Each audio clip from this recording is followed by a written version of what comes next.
আমাদের এই পাহাড়ে ঘোরার মিনি ব্লগ সিরিজগুলো যে কতদিনে শেষ করতে পারবো সেটা বলতে পারছি না, তবে এই ছোট্ট ছোট্ট মিনি ব্লগগুলো শেয়ার করতে আমার তোমাদের সাথে খুব ভালো লাগছে। আমি চাই যে তোমরা আমার মিনি ব্লগগুলো দেখো, তাহলে আমার খুব ভালো লাগবে এরকম ছোট ছোট মিনি ব্লগগুলো বানাতে। আর আমরা এখন চলে এসেছি হনুমান টপে। হনুমান টপ থেকে নিচটা দেখতে খুবই সুন্দর লাগছিল। আই থিঙ্ক তোমরা বুঝতে পারছো।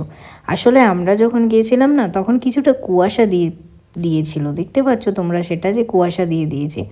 আরে এখানে তো মাঝে মাঝে এই জিনিসটা হচ্ছে, কোনো সময় কুয়াশা দিচ্ছে, কোনো সময় মেঘ চলে আসছে, কোনো সময় আবার টিপটিপ করে বৃষ্টিও পড়ছে। আমরা অবশ্য বৃষ্টিটা খুব বেশি পাইনি, যদিও এটা শীতকাল, বৃষ্টি হওয়ার টাইম না, তবুও এক জায়গাতে টিপটিপ মতো পেয়েছিলাম। তবে পরক্ষণে আবার রোদও পেয়ে গিয়েছিলাম।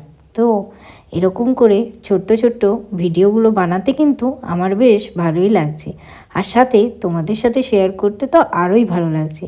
তোমরা যদি ভিডিওগুলো দেখে আমাকে একটু মোটিভেট করো, তাহলে আমি হয়তো এনার্জি পাবো আরও এরকম সুন্দর সুন্দর ভিডিও বানানোর। তো যাই হোক, পাহাড়ে এসে পাহাড়ি মোমো খাবো না এটা তো হয়ই না। তো নিয়ে নিয়েছি পাহাড়ি মোমো। এটা আমরা কার্সিয়াংয়ে নিয়েছিলাম। কার্সিয়াং এতটাই সুন্দর জায়গা, তো সুন্দর জায়গার সাথে এই সুন্দর মোমোটা আমরা যে এনজয় করছি, এটাই আমাদের পরম সৌভাগ্য। তার সাথে আবার একটু চাউমিনও নিয়েছিলাম। অনেকেই এসে ম্যাগি ট্রাই করে, আমরা আবার চাউমিন ট্রাই করেছিলাম। এটা জানো, একটা ট্রানজেকশন ভিডিওর জন্য আমরা 4জন বানিয়েছিলাম। যেই ট্রানজেকশন ভিডিওটা আর কমপ্লিট করাই হয়নি, কারণ আমার না ট্রাইপডটা ভেঙে গিয়েছিল।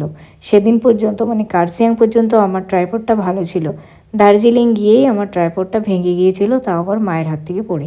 ভিডিওটা কেমন লাগলো অবশ্যই জানিও।